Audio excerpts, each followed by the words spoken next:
Hello everyone, this is अभिषेक। आज मैं आपको कुछ शेडिंग टेक्निक के बारे में बताने वाला हूँ। और ये जो शेडिंग टेक्निक है और भी डिटेल में है, और इसको मैं बिल्कुल ही सिंप्लीफाई तरीके से दो टेक्निक में कन्वर्ट करके बताऊँगा आपको। और हमारे बहुत सारे सब्सक्राइबर हैं, उनको कुछ डिफ़िकल्टीज आ रही थी इसमें, तो इसके लिए मैंने सोचा कि एक वीडियो बनाऊँ जिसमें और भी सिंप्लीफाई तरीके से इसमें डिस्क्राइब करूँ। तो अभी जैसे मैंने आपको लास्ट के कुछ एपिसोड में बताया था कि शेडिंग टेक्निक कैसी होती है। जैसे मैंने आपको बताया था कि लाइट एंड शेडो के अकॉर्डिंग हम शेडिंग कैसे करते हैं। तो एक मैंने आपको शेडिंग बताई थी कि आप प्रेशर देके इसको आप रिलीज़ करते हैं। जैसे यहाँ पे देख रहे हो आप, ये कुछ इस तरीके से हम लोग इसको शेडिंग करते हैं। यहाँ से बिल्कुल ही डार्क होता है और जैसे रिलीज़ होता है ये आप देख रहे हो एकदम लाइट होता है। ये फिनिश जो होता है एकदम लाइट। तो इसके लिए हमें प्रेशर देना होता है और इसको रिलीज़ करना होता है। तो ये जो अमेचर आर्टिस्ट हैं या फिर बिगनर्स हैं, उनको स्टार्टिंग के डेज में प्रॉब्लम आती है कि प्रॉपर ये शेडिंग जो है वो नहीं हो पाता है। और ये जो शेडिंग है वो अकॉर्डिंग टू ऑब्जेक्ट होता है हमारा। अगर ऑब्जेक्ट जो है एकदम स्ट्रेट है तो उसको हम शेडिंग कुछ इस तरीके से करते हैं, जैसे कि स्टिल लाइफ में भी हम लोगों ने किया था, या किसी भी एंगल में हो, या आपको बॉटम से करना हो या टॉप से करना हो, तो ये जो शेडिंग टेक्निक है वो करते हैं। और इसके अलावा हमारा जो शेप हो, जैसे कि कुछ इस तरीके का शेप हो, तो उसके अकॉर्डिंग हम करते हैं। जैसे ये देख रहे हो आप, तो शेप के अकॉर्डिंग हम ये जो है टेक्निक यूज़ करते हैं यहाँ पे। और जैसे मैंने आपको बताया कि उनको प्रॉब्लम होती है, तो यहाँ पे हम कैसे और सिंप्लीफाई तरीके से बता सकते हैं। तो सबसे पहला जो टेक्निक है वो मैं आपको कुछ बता देता हूँ। मैं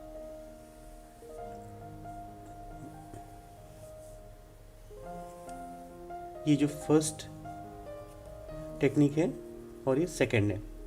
फर्स्ट टेक्निक में हमें डार्क टू लाइट डायरेक्ट इसको लेके जाना होता है।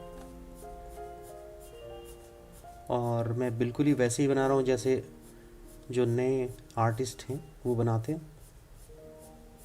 और यहाँ पे उनको डिफ़िकल्टीज़ क्या आती हैं कि एक बार में उनको स्ट्रोक जो है वो कंप्लीट अगर नहीं आ पाते एकदम, तो वो बीच में देख रहे हो, जैसे कि वो बीच से भी अगर वो डालना चाहते हैं तो यहाँ पे जैसे ब्लैक स्पॉट आ गए। तो ये चीज़ें जो हैं ये प्रॉब्लम आती है उनको। तो उसका सॉल्यूशन क्या है? तो उसका सॉल्यूशन क्या है कि आप जब भी यहाँ पे स्टार्ट करते हैं तो बिल्कुल ही डार्क से लाइट ऐसे कुछ लेके जाते हैं। और आपका रिच अगर बहुत ज़्यादा नहीं हो पाता है ऐसे कुछ ऊपर तक, तो आपको बीच में अगर करना होता है, तो इसके लिए अगर जब करते हैं तो बिल्कुल ही आपको सॉफ्ट हैंड से करना होता है। जैसे कि आप देख रहे हो ये वाला, तो जितना आप सॉफ्ट हैंड से करेंगे तो यहाँ पे ये ब्लेंड होता है। यहाँ पे ये चीज़ों को ध्यान में रखना होता है। जैसे भी मैंने यहाँ पे किया है, अगर मुझे यहाँ से अगर शेडिंग करनी है तो मैं बिल्कुल ही सॉफ्ट हैंड से करूँगा तो ये ब्लेंड होगा। आपको जो इंटेंसिटी है उसको, जो आपने जो 100% रखा है उसको आपको 10% या 20% ही रखना है, तब जाके ये कैरी फॉरवर्ड आप देख रहे हो कि कितना एक्सटेंड जितना करना होगा आप कर सकते हो। इसमें लाइंस नहीं आएगी, इसमें डॉट्स नहीं आएंगे। वरना आप जैसे आप कितने आर्टिस्ट को देखा, यहाँ से जो स्टार्ट करते हैं डार्कनेस, वो यहाँ से भी करते हैं तो ये जो है स्पॉट आने लगते हैं ऐसे, ये जो डार्क है, जबकि ये चीज़ें नहीं आनी चाहिए यहाँ पे। तो इन सब चीज़ों को हम, जैसे ये है, अगर हम लोगों ने यहाँ तक किया है, अगर इसके आगे का एक्सटेंड करना होगा, जैसे यहाँ तक कर लिया, तो फिर यहाँ पे ही हल्के से सॉफ्ट हैंड से हम कुछ ऐसे निकाल सकते हैं यहाँ पे, जैसे देख रहे हो। तो ये चीज़ें होनी चाहिए। और ये तो हो गई कि यहाँ पे बहुत लोगों को डिफ़िकल्टीज होती है कि एक बार में एक स्ट्रोक में वो ऊपर तक लेके नहीं जा सकते यहाँ तक, और स्ट्रोक भी प्रॉपर नहीं आ पाते, कभी कभी डार्क यहाँ से नीचे से नहीं हो पाते। तो उसका सोल्यूशन क्या है? तो उसका सोल्यूशन मैंने निकाला है कि आप यहाँ से जो स्ट्रोक लेते हैं, जो सिंपल स्ट्रोक लेते हैं जिसमें आपको कोई ग्रेडियंट नहीं है, तो स्टार्टिंग के डेज में कैसे आप वो रिज़ल्ट पा सकते हैं। तो इसको आपको क्या करना होगा, एक जो सिंगल स्ट्रोक आप लेते हैं आप वही लीजिए। ये कुछ इस तरीके से आपको ऊपर तक लेके जाना है। इसमें आपको डार्कनेस या ब्राइटनेस का कोई अभी केयर नहीं करना है। अभी आपको सिर्फ जो है आपको रीच करना है 70 to 80% टॉप तक। जैसे ये प्रैक्टिस है, आपको ऊपर तक लेके जाना है ये चीज़ें। और शेप जो है ये जैसा है, स्ट्रक्चर जैसा है, उसके अकॉर्डिंग हमें उतना फ्लेक्सिबल करना है ये चीज़ें।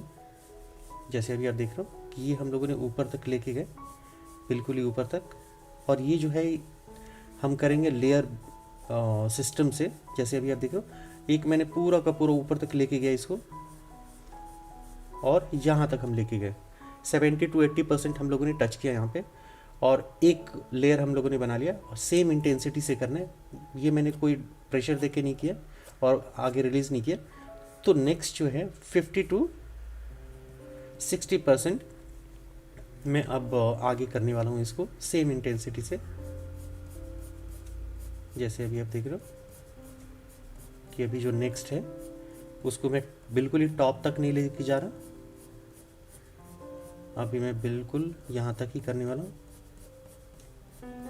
जितने भी गैप्स हैं वो मैं फिल कर दूंगा यहाँ पे। ये चीज़ें हो गई। अब जो करूँगा मैं 20 to 30% मैं यहाँ पे करने वाला हूँ।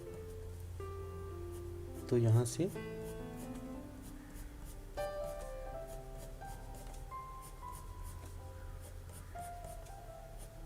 तो यहाँ पे एक चीज़ आपने नोटिस किया होगा कि चीज़ें हम लोगों ने बहुत ज़्यादा प्रेशर में भी नहीं दिया। आपका जो कंट्रोल है, कंट्रोल भी एक सेम कंट्रोल में हम लोगों ने किया। अभी आप देख सकते हो यहाँ पे कि हम लोगों ने बिल्कुल एक ग्रेडियंट भी नज़र आ रहा है, क्योंकि हम लोगों ने 3 लेयर में किया है, जिसमें आपने जो प्रेशर है आपने दिया है जो एकदम सेम। अगर आपने जो हम 100% ऐसे देते हैं, आपने सिर्फ 20% जो प्रेशर के साथ अगर आप देते हो तो चीज़ें आप ऑलमोस्ट 60% आप करते हो यहाँ पे। तो आप देख सकते हो यहाँ पे कि आपका जो पेपर है उसमें भी पीछे पता नहीं चलता है ज़्यादा, क्योंकि आपने बहुत ज़्यादा इसको प्रेशर में नहीं दिया है, बिल्कुल ही सॉफ्ट हैंड से बनाया है, जो कि इनिशियल डेज में जो आर्टिस्ट हैं वो करते हैं, वो कर सकते हैं ईजिली। इसमें थोड़ी डिफ़िकल्टीज जो आ रही है, लेकिन जैसे जैसे इसका प्रैक्टिस करेंगे तो और ईजिली वो कर सकते हैं। ये मैंने आपको बताया एक टेक्निक के बारे में, जिसको ब्रेक किया मैंने यहाँ पे। तो ये जो टेक्निक है आप कर सकते हैं। इस टेक्निक की हेल्प से आप कहाँ पे यूज़ कर सकते हैं, तो ये चीज़ें मैं बना रहा हूँ। सबसे पहले जो है हम एक फ्लावर को ड्रा करेंगे, और फ्लावर को ड्रॉ करने के लिए सबसे पहले मैंने आपको बताया था कि जब भी कोई भी आप फ्लावर बनाएं तो उसको सबसे पहले एक बाउंड्री दे। तो ये जो सर्कुलर फॉर्म में मैंने एक बाउंड्री दिया, और बाउंड्री देने के बाद ये मेरा एक सेंटर पॉइंट है, और ये सेंटर पॉइंट से मुझे कितने पेटल्स चाहिए वो चीज़ें हमें यहाँ पे ड्रॉ करनी है।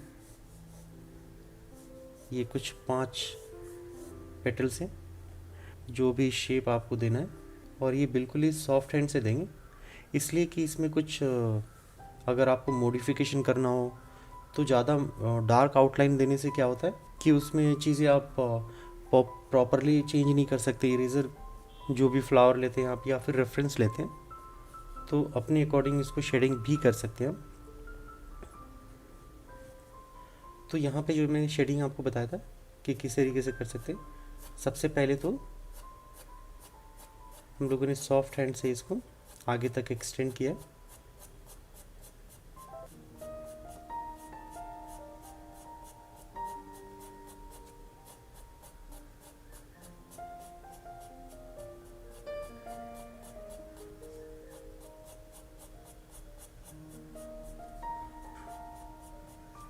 ये हम लोगों ने एक जो लेयर कंप्लीट किया, उसके बाद जो सेकंड लेयर है, जैसे मैंने आपको बताया था 70 to 80% तक हम टच करेंगे इसको।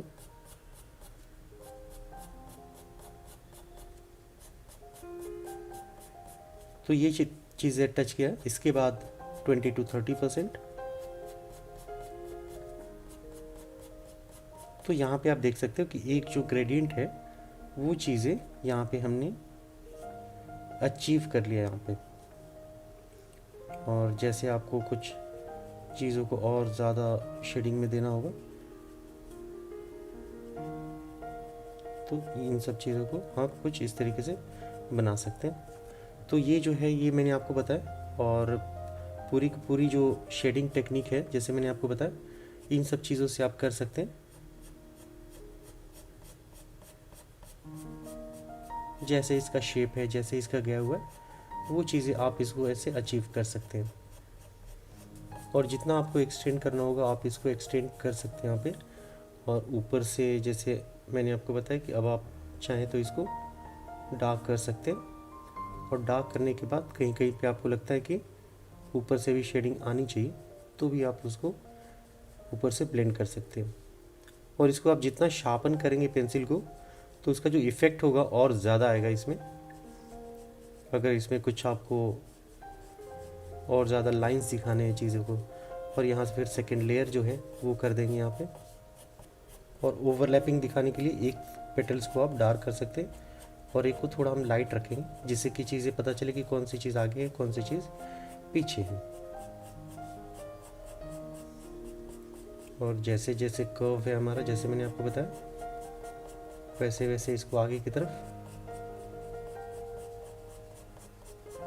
और शेडिंग, जैसे मैंने आपको बताया कि शेडिंग जो है वो बिल्कुल ही सिंपल किया मैंने। और फिर जैसे इसका कर्व है, और इसमें अभी आपको ग्रेडियंट नहीं दिख रहा होगा जैसे कि मैंने आपको बताया था, और ग्रेडियंट दिखाने के लिए वही टेक्निक मैंने आपको बताया। और यहाँ से सिंपल मैं सिर्फ इसको आगे तक एक्सटेंड कर रहा हूँ बस।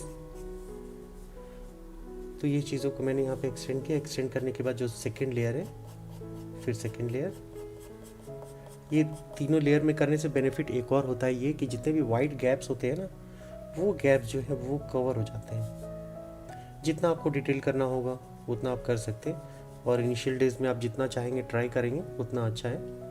और कौन सी चीज़ आगे है, कौन सी चीज़ पीछे है, ये सब चीज़ों को भी आप दिखा सकते हैं यहाँ पे। जैसे मुझे यहाँ पे दिखाना है, ये जो चीज़ है यहाँ से पीछे,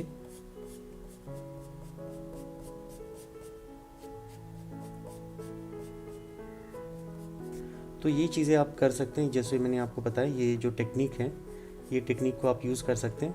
और इसके अलावा अगर आप चाहेंगे तो इसमें कुछ इम्प्लीमेंट करनी हो चीज़ें, अगर आप इसमें कुछ यूज़ करना चाहते हैं, जैसे कि इरेज़र का भी हम यूज़ कर सकते हैं।